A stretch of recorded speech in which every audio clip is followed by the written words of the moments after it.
ভাতা দিয়ে আপনাদেরকে বলবো না সন্তুষ্ট থাকতে, ভাতার সঙ্গে সঙ্গে আমরা আপনাদের প্রতিটি পরিবারের জন্য কর্মসংস্থানের ব্যবস্থা করব, এটা নিশ্চিত থাকতে পারেন। আমরা কিন্তু আজকে পশ্চিমবঙ্গের যে অবস্থা হয়েছে, আজকে সরকারি কর্মচারী শূন্যের সংখ্যা কত জানেন? শূন্য পদ কত বাকি আছে জানেন? আজকে 14 লক্ষ শূন্য স্থান পড়ে আছে, যেখানে কিন্তু চাকরি দেওয়া হচ্ছে না। কেন দিচ্ছে না চাকরি?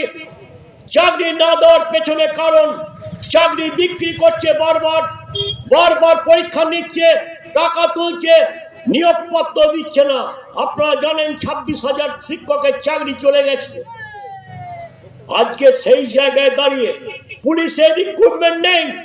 আজকে শান্তি শৃঙ্খলা রক্ষা করার দায় যাদের হাতে, তারা সরাসরি ডায়াস থেকে বলছে তৃণমূলের মুখ্যমন্ত্রীকে চাই। আবার ভাবতে পারবেন, গণতন্ত্র যিনি রক্ষা করবেন বলেছিলেন, গণতন্ত্রের অতন্দ্র প্রহরী হচ্ছে পুলিশ প্রশাসন, সেই অতন্দ্র পুলিশ প্রশাসনকে ব্যবহার করছে দলীয় কাজে।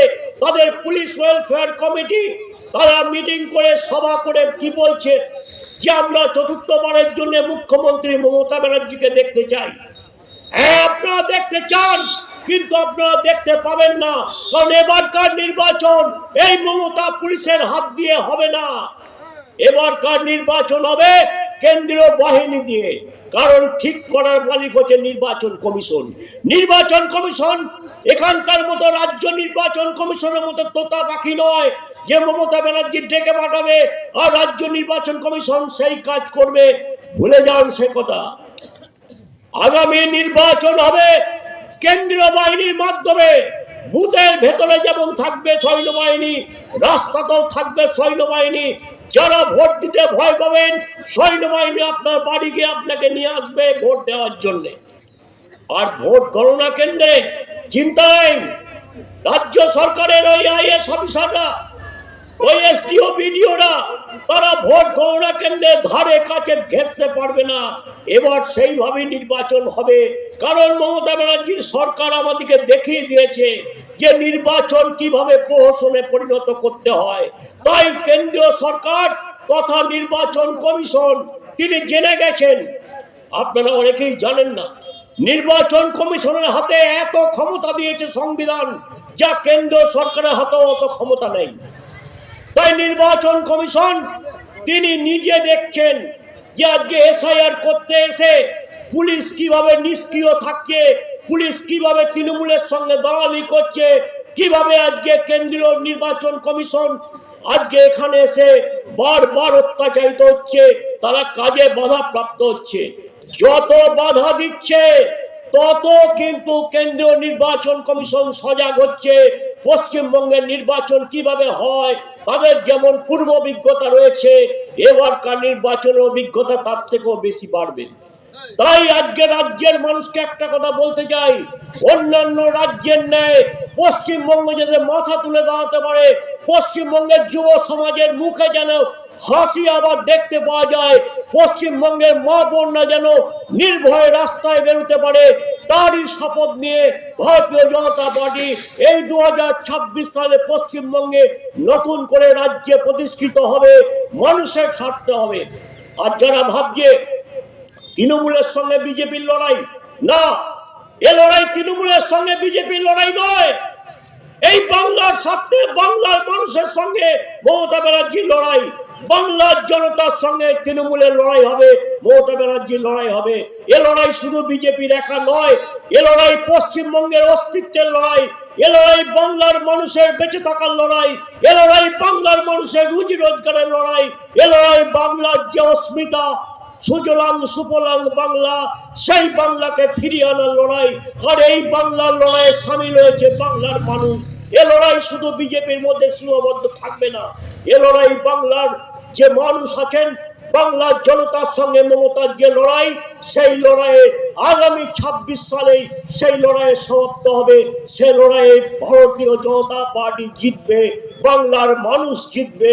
বাংলার মানুষের আশীর্বাদ নিয়ে যে সরকার প্রতিষ্ঠা হবে, সুজলাং সুফলাং বাংলা প্রতিষ্ঠা করার জন্য সেই লড়াই হবে।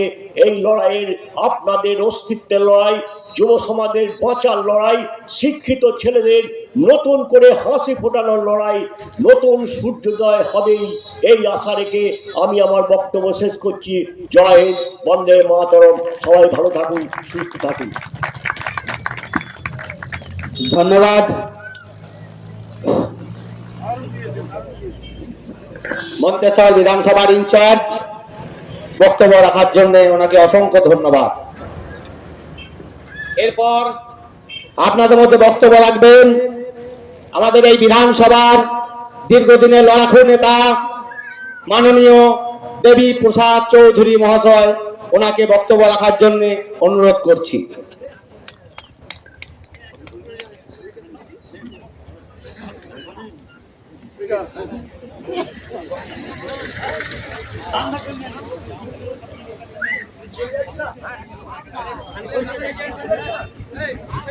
আগে হালকা, আমাকে হালকা দিলে চলবে, ওসবে আমাকে বলছে হালকা করতে। এই প্রচন্ড ঠান্ডার মধ্যে আমাদের ভারতীয় জনতা পার্টির যে কর্মসূচি, আজকে পাতুনের যে বাস স্ট্যান্ড, এই বাস স্ট্যান্ড সংলগ্ন রোডের ধারে যে পরিবর্তন সভা, পরিবর্তন সংকল্প সভা, এই বিষয়ে বিস্তারিত ব্যাখ্যা আমার পূর্বের যে সমস্ত বক্তারা এখানে বক্তব্য রাখলেন, অধিকাংশ বক্তাই এই ব্যাপারে অনেক কিছু বিষয়ে আলোকপাত করেছেন। আমি বক্তব্যের শুরুতেই আমাদের মঞ্চে উপবিষ্ট আমাদের জেলা, মণ্ডল ও রাজ্য স্তর থেকে আরম্ভ করে বুথ স্তর পর্যন্ত যত কার্যকর্তা রয়েছেন, সেই সমস্ত কার্যকর্তা ও নেতৃত্ব স্থানীয় রয়েছেন, তাদের প্রত্যেকের একটা একটা করে নাম করে সম্বোধন করতে গেলে ওখানেই অনেক টাইম চলে যাবে। তাই সকলকে ভারতীয় জনতা পার্টির পক্ষ থেকে গৈরিক অভিনন্দন জানিয়ে আমি বক্তব্য শুরু করছি। এখানে মঞ্চের সামনে বিভিন্ন প্রান্ত থেকে আগত ভারতীয় জনতা পার্টির কার্যকর্তা বৃন্দ এবং তৎসহ এই বাজারে বিভিন্ন ব্যবসায় কর্মরত যে সমস্ত ব্যবসাদার আছেন, তাদেরকে ভারতীয় জনতা পার্টির পক্ষ থেকে গৈরিক অভিনন্দন জানাই। বিভিন্ন প্রান্ত থেকে যে সকল ক্রেতা মণ্ডলী রয়েছেন তাদেরকে শুভেচ্ছা জানাই। আমাদের এই পথসভা সুষ্ঠুভাবে পরিচালনা করবার জন্য যে প্রশাসনের কর্তব্যরতা অফিসার আছেন, আমাদের এই মিটিং কভার করার জন্য সাংবাদিক বন্ধুরা রয়েছেন, তাদের সকলকে ভারতীয় জনতা পার্টির পক্ষ থেকে গৈরিক অভিনন্দন জানাই। যান্ত্রিক যোগাযোগ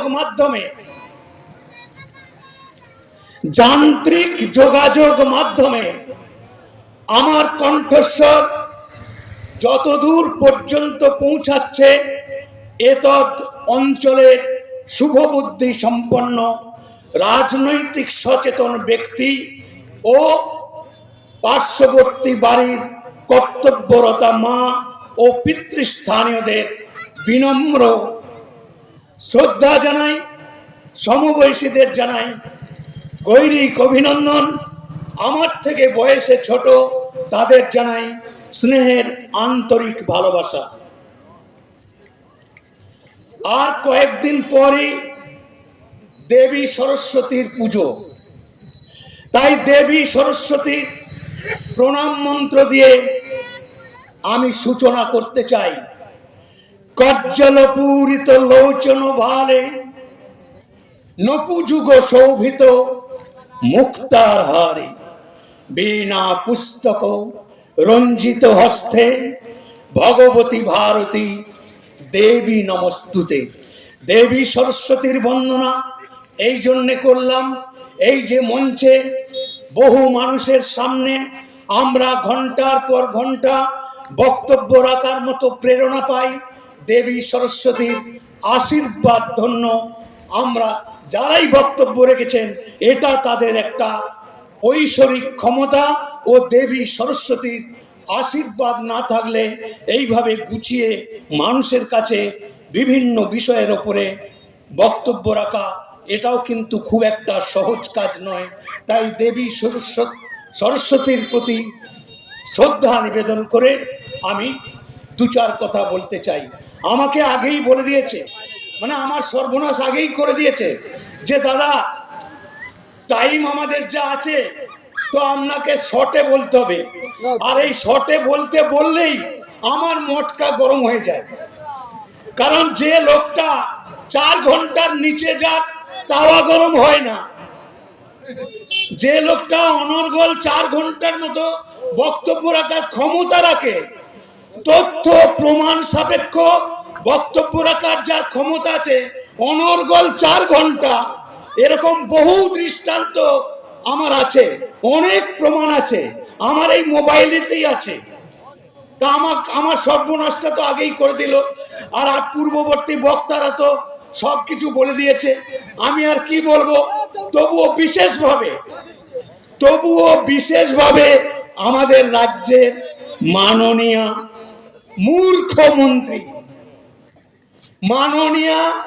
মুখ্যমন্ত্রীর সম্বন্ধে দু চার কথা না বললে এখানকার স্থানীয় অবিজেপি, সিপিএম, কংগ্রেস বা অন্যান্য রাজনৈতিক দলের নেতারা বলবে এরা তো এক পেশে বক্তব্য রেখে দিয়ে গেল, দিদিকে তো সেভাবে তো পালিশ কেউ করলো না, আমি একটু পালিশ করি। ও দিদি, এসআইআর হলো তো? আপনার স্টেজের মধ্যে মাইক্রোফোন নিয়ে পাগলু ড্যান্সের মতো নাচন কদন করে হুঙ্কার ছেড়ে অমিত শাহজির পিন্ডি চটকিয়েছেন, রাজনাথ সিং এর পিন্ডি চটকিয়েছেন, আমাদের বিশ্ববরেণ্য সারা পৃথিবীর শ্রেষ্ঠতম প্রধানমন্ত্রীর স্বীকৃতি অর্জন করা নরেন্দ্র দামোদর দাস মোদীকে পর্যন্ত ছাড়েননি কটাক্ষ করতে। আপনি একজন সাংবিধানিক প্রধান হিসেবে আপনার নৈতিক কর্তব্য থাকা উচিত সংসদীয় গণতন্ত্রের রীতিনীতিকে মান্যতা দিয়ে। এই কদিন আগে আমাদের স্বরাষ্ট্রমন্ত্রী মাননীয় অমিত শাহজি এসেছেন, আপনাদের কাছে প্রমাণ নিশ্চয়ই আমি দিয়ে দেব, আপনারা নিশ্চয়ই অবগত আছেন। আজকে হাতের মুঠোর মধ্যে সারা দুনিয়া, অর্থাৎ মোবাইল পরিষেবা, এই মোবাইল পরিষেবার মাধ্যমে আপনারা দেখেছেন অমিত শাহজি কলকাতায় এসেছেন 3 দিনের সফরে। স্বাভাবিকভাবেই বিজেপির কার্যকর্তারা বিভিন্ন জায়গায় ফ্ল্যাগ টাঙিয়েছে, সেই ফ্ল্যাগ টাঙিয়ে তাকে সম্মান জানানোর চেষ্টা করা হয়েছে। আর এই অপদার্থ, এই ডাইনি মুখ্যমন্ত্রীর দলের চেলাচামুন্ডরা কি করছে, তাদের পৌরসভার লোককে লেলিয়ে দিয়েছে খিদিরপুরের কাছে তারাতলায়। আপনারা সোশ্যাল মিডিয়ায় নিশ্চয়ই দেখেছেন, ময়লা পরিষ্কার করার গাড়ি নিয়ে যাচ্ছে, সেই গাড়িতে বিজেপির ফ্ল্যাগ গুলো খুলে খুলে সেই নোংরা ভর্তি গাড়ির মধ্যে নিয়ে তারা ফেলে দিচ্ছে, এই যে দৃশ্য। আর ওই তারাতলার রাস্তায় একটা বিজেপির মহিলা মোর্চার নেত্রী এই ভিডিওটা করে পাঠিয়েছেন। ওটা দেখার পরেই আমি ভাবলাম এটা তো মানুষের কাছে বলা খুবই দরকার আছে। ওই যে রাস্তা দিয়ে যাচ্ছিল তারাতলা রোড, সেই তারাতলা রোড একটা হাইওয়ে, সেই হাইওয়ের এমন অবস্থা, এত খানাখন্দ, এত ধুলো উঠছে, মানুষ স্বাভাবিকভাবে চলাফেরা করতে পারে না। তো সেই রাস্তার ওই দৃশ্য ভিডিওর মাধ্যমে তোলার মধ্যেই ওই যে ফ্ল্যাগ খুলে দিচ্ছে। আমি মেমারি গেছি, আমাদের শ্রদ্ধেয় নেতা শুভেন্দু অধিকারীর মিটিং, সেখানে বিজেপির ফ্ল্যাগ লাগানো আছে, পূর্ব নির্ধারিত কর্মসূচি। সেই কর্মসূচি থাকার পরেও এরা এতটাই নির্লজ্জ বেহায়া, বিজেপি ফ্ল্যাগের যে বাঁশ দেয়া আছে বা খাম্বা দেয়া আছে সেখানে তৃণমূলের পতাকাগুলো তারা গুঁজে দিচ্ছে, এটা প্রমাণ করার জন্যে যে আমরা হারিয়ে যাইনি, আমরা আছি, তাই তৃণমূলের ঝান্ডা বিজেপির ঝান্ডার সঙ্গে গুজে দিয়ে আর বিজেপির কার্যকর্তাদেরকে হুমকি দিয়ে ধুমকি দিয়ে তারা নোংরা রাজনীতি করছে। দিদি বুঝে গেছেন যে দিদির আর সময় নেই, তাই এত লম্ফজম্প করছে। আর এই নোংরা রাজনীতির মধ্যে আজকে বিজেপিকে রাস্তা আটকাবার চেষ্টা করছে। আমি একজন ভারতীয় জনতা পার্টির একজন দায়িত্বশীল কার্যকর্তা হিসেবে আপনাদের কাছে এই বার্তা দিয়ে যাই, আমরা ভারতীয় জনতা পার্টি করি একটা নীতির উপরে ভিত্তি করে, আমরা ভারতীয় জনতা পার্টি করি। আমি প্রচন্ড গর্ববোধ করি আমি বিজেপি করি। কেন গর্ব করি জানেন? আমার দলের স্রষ্টা প্রয়াত প্রধানমন্ত্রী অটল বিহারী বাজপেয়ী, লাল কৃষ্ণ আদবানি, বিষ্ণু কান্ত শাস্ত্রী, পণ্ডিত দীনদয়াল উপাধ্যায় থেকে আরম্ভ করে প্রয়াত তপন শিকদার, তার সঙ্গে সঙ্গে আমাদের বাংলার নয়নের মণি, এই পশ্চিমবাংলার নয়নের মণি ভারত কেশরী ডক্টর শ্যামা প্রসাদ মুখার্জি। আপনাদের লজ্জা করে না? আপনাদের নৈতিকতা বলে কিছু আছে যে ডক্টর শ্যামা প্রসাদ মুখার্জির দৌলতে আপনারা পশ্চিম বাংলায় বাস করছেন? এখানে যারা আমার কণ্ঠস্বর শুনতে পাচ্ছেন, ও বিজেপি যে কোনো রাজনৈতিক দলের নেতাদের উদ্দেশ্যে বলছি, এই যে পাতুন গ্রামে বসবাস করছেন, এটা বিজেপির স্রষ্টা বাংলার বাঘ স্যার আশুতোষ মুখোপাধ্যায়ের যোগ্য সন্তান ভারত কেশরী ডক্টর শ্যামা প্রসাদ মুখার্জির অবদান। ডক্টর শ্যামা প্রসাদ মুখার্জি ভারতীয় জনতা পার্টি তৈরি হবার আগে যে জনসংঘ ছিল, সেই জনসংঘের নির্বাচিত লোকসভার এমপি হিসেবে তিনি দায়িত্বভার গ্রহণ করেছেন। আর এই দ্বিজাতি তত্ত্বের ভিত্তিতে ভারত মাতাকে দ্বিখণ্ডিত করে পাকিস্তানের জন্ম দিয়ে যে সুডো সেকুলারিজমের বিশ্বাসী তৎকালীন সময়ে কংগ্রেস তথা বামপন্থী দলের নেতৃবর্গ পাকিস্তানের জন্ম দিয়ে তারা নোংরা রাজনীতি করেছেন। আর আমার সত্ত্বেও নেতা ডক্টর শ্যামা প্রসাদ মুখার্জির যে নীতি নির্ধারণ করেছিলেন, সেই নীতি হচ্ছে ভারতীয় জনতা পার্টির দর্শন। সেই দর্শনে কি আছে? অন্যায়ের প্রতিরোধ করো, অন্যায়ের প্রতিবাদ করো, প্রয়োজন হলে প্রতিশোধ নাও। এর সঙ্গে সঙ্গে আরো কয়েকটি প্রধানমন্ত্র তিনি আমাদেরকে শিখিয়ে দিয়ে গেছেন। যে প্রধানমন্ত্রের মধ্যে তিনি বলতে চেয়েছেন যে সারা ভারতবর্ষের প্রত্যেকটি নাগরিকের জন্য এক আইন,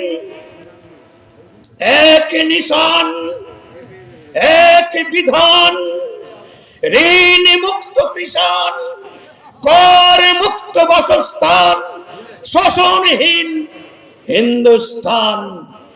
তাকে প্রতিষ্ঠা দেবার জন্য ডক্টর শ্যামা প্রসাদ মুখার্জি কাশ্মীর যাত্রা করলেন।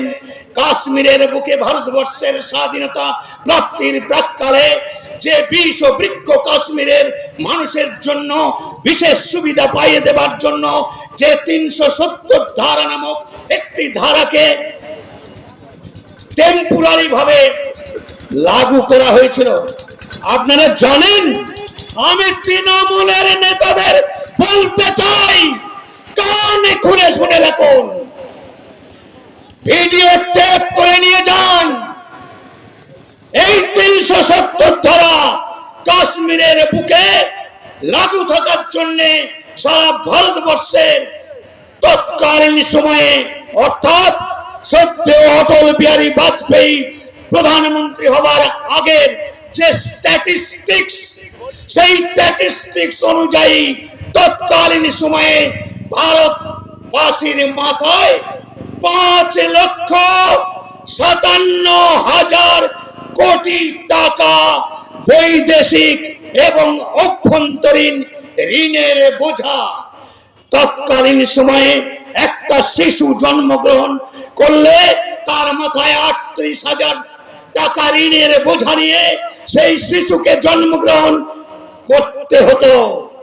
আর আমাদের প্রয়াত প্রধানমন্ত্রী দেখলেন ডক্টর শ্যামাপ্রসাদ মুখার্জির এই মন্ত্রকে পাথেয় করে তাকে কার্যকরী করবার জন্য তিনি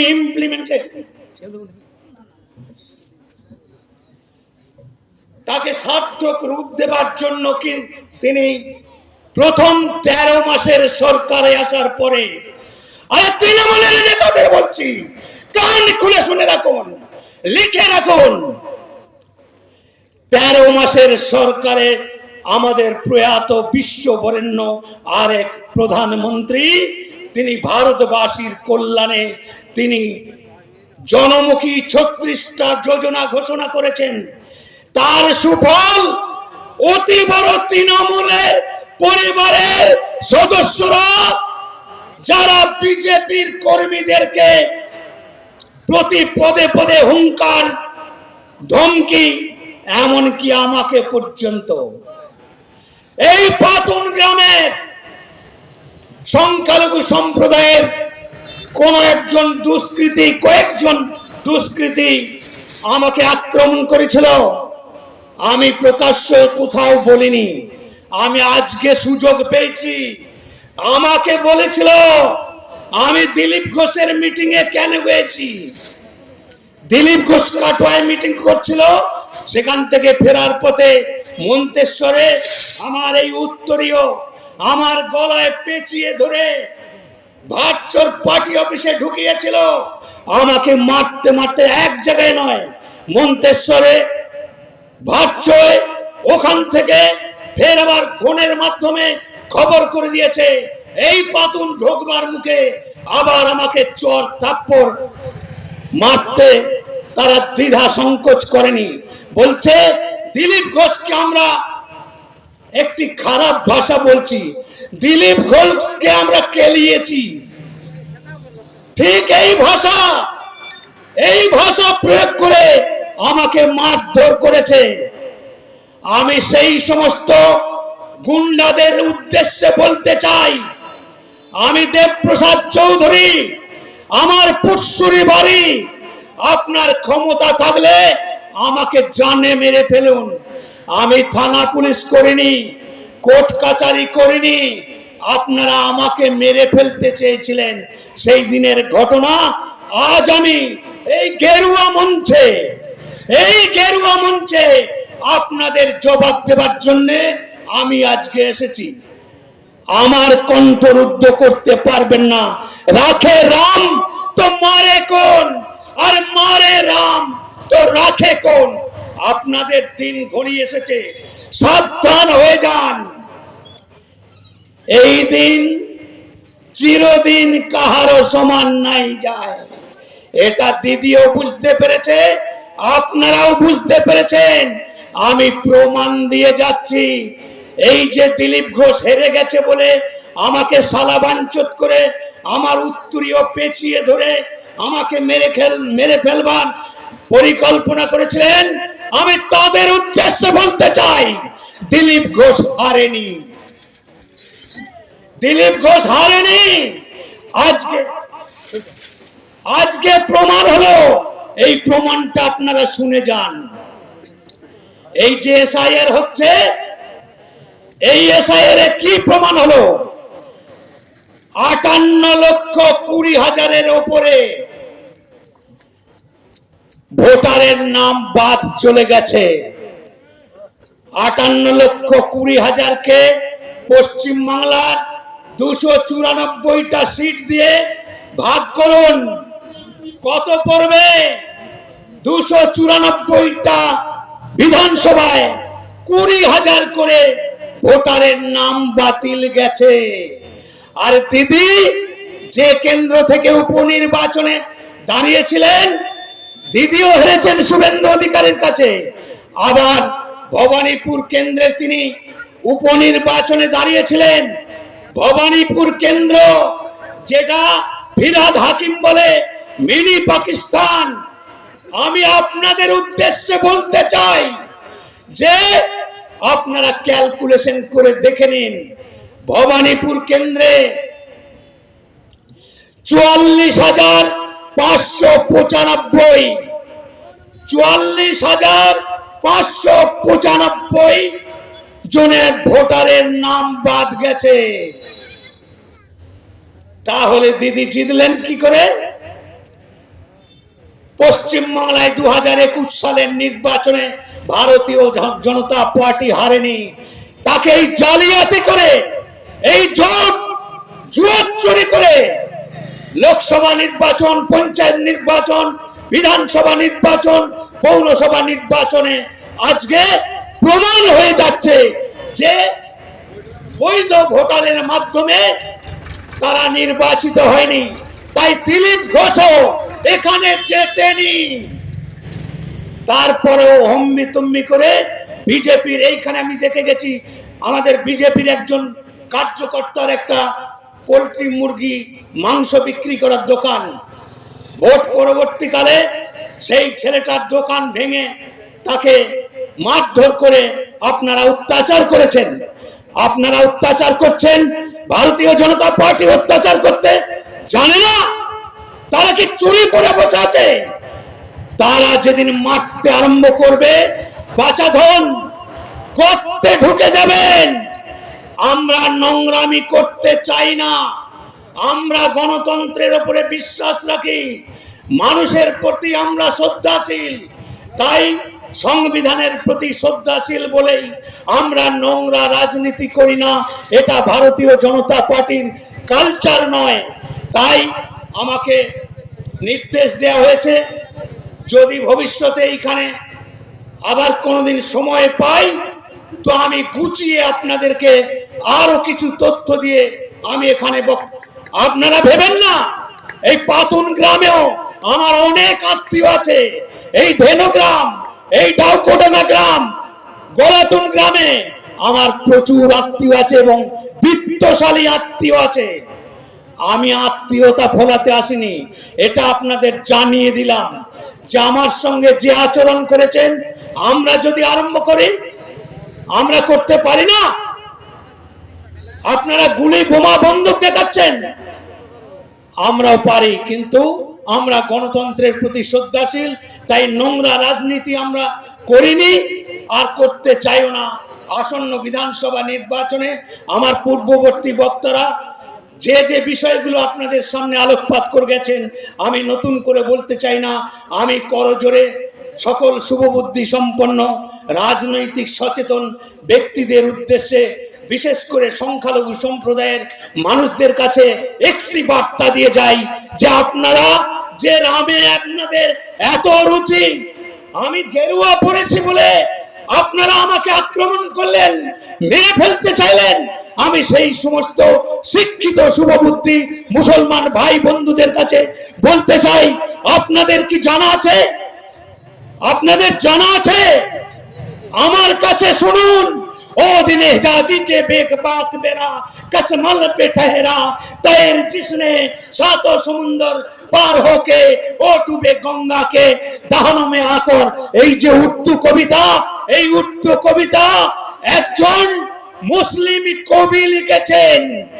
আর পৃথিবীর মধ্যে সর্ববৃহত্তম মুসলিম রাষ্ট্র হচ্ছে ইন্দোনেশিয়া। সেই ইন্দোনেশিয়ার জাতীয় পুরুষকে জানা আছে আপনাদের? আমার কাছে জেনে নিন। ইন্দোনেশিয়ার জাতীয় পুরুষ আমাদের আরাধ্য দেবতা প্রভু রামচন্দ্র। ইন্দোনেশিয়ায় গণেশ চতুর্থী পালন হয়।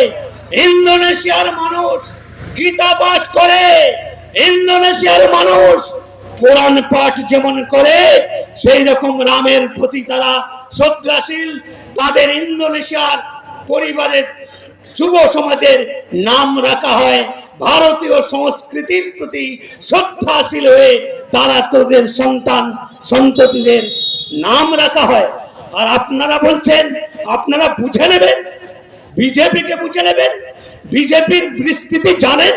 সারা পৃথিবীর মধ্যে শ্রেষ্ঠ এবং সর্ববৃহত্তম রাজনৈতিক দলের নাম ভারতীয় জনতা পার্টি, যার 23টা রাজ্যে সরকার, সর্বোচ্চ লোকসভা, সর্বোচ্চ রাজ্যসভা, সর্বোচ্চ এমএলএ, সর্বোচ্চ পৌরসভা, সর্বোচ্চ পঞ্চায়েত এবং ছাত্র সংগঠন, পৃথিবীর মধ্যে সর্ববৃহৎ ছাত্র সংগঠন, তাদের আপনারা বুঝে নেবেন। এত বড় বুকের পাটা আপনাদের। আমরা যেদিন বুঝে নিতে আরম্ভ করব না, বাঁচাধন পালাতে পথ পাবে না। তাই হুঁশিয়ার করে দিলাম সকলকে শ্রদ্ধা জানিয়ে। আবার আমাকে সিগন্যাল দিয়েছে, আমি আবেগ সামলাতে পারি না, বলতে আরম্ভ করলে আমি বলতেই থাকি। তো যাই হোক, সকল শ্রদ্ধেয় বর্গকে, অবিজেপি রাজনৈতিক দলের নেতৃবর্গকেও শ্রদ্ধা জানাই। আমার এখানকার যে সমস্ত কার্যকর্তা রয়েছেন যাদের পরিচালনায় এই মিটিংটি হলো, তাদেরকে শেষ আর একবার অভিনন্দন, গৈরিক শুভেচ্ছা জানিয়ে আমি আমার বক্তব্য শেষ করছি। বন্দে মাতরম, ভারত মাতা কি জয়। ধন্যবাদ এত সুন্দর বক্তব্য রাখার জন্য, ওনাকে ধন্যবাদ পার্টির পক্ষ থেকে। বন্দে মাতরম, বন্দে মাতরম, বন্দে মাতরম, বিজেপি জিন্দাবাদ, বিজেপি জিন্দাবাদ, বিজেপি জিন্দাবাদ। ভারত মাতা কি, ভারত মাতা কি, ভারত মাতা কি। নরেন্দ্র মোদী জিন্দাবাদ, নরেন্দ্র মোদী জিন্দাবাদ।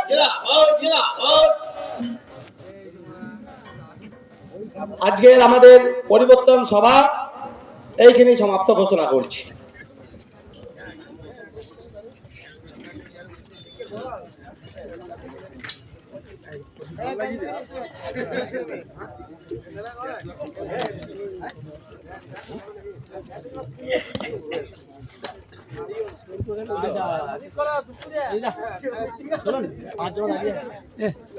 লাইটের জন্য সব বেকার হয়ে গেল, লাইটের জন্য ভিডিওটা বন্ধ করুন আগে। দাম দেন দোকান, হ্যাঁ ওটা করলো।